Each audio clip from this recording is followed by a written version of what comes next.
భారత్ పాకిస్తాన్ మధ్య యుద్ధాన్ని తానే ఆపానంటూ అమెరికా అధ్యక్షుడు ట్రంప్ మరోసారి గొప్పలు చెప్పుకున్నారు. పరస్పరం దాడులు చేసుకునే వారితో వాణిజ్యం చేయబోమని ఇరు దేశాలకు తేల్చి చెప్పినట్టు తెలిపారు.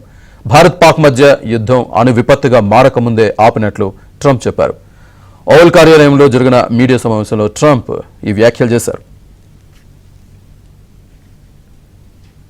Stopped India and Pakistan from fighting. I believe that could have turned out into a nuclear disaster.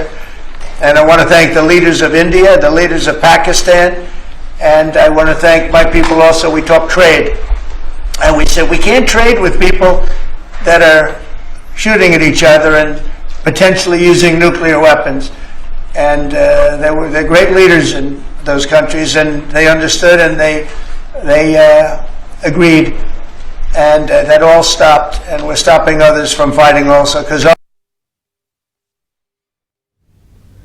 Bharat Pakistan యుద్ధాన్ని తాము ఆపామని, లేకుంటే రెండు దేశాల మధ్య ఉద్రిక్తత అణు విపత్తుగా మారే అవకాశం ఉండేదని అన్నారు.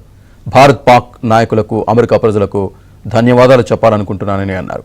ఒకరిపై ఒకరు కాల్పులు జరుపుకునే అణ్వాయుధుల వినియోగానికి దారితీసే వ్యక్తులతో వ్యాపారం చేయలేమని చెప్పామని అన్నారు.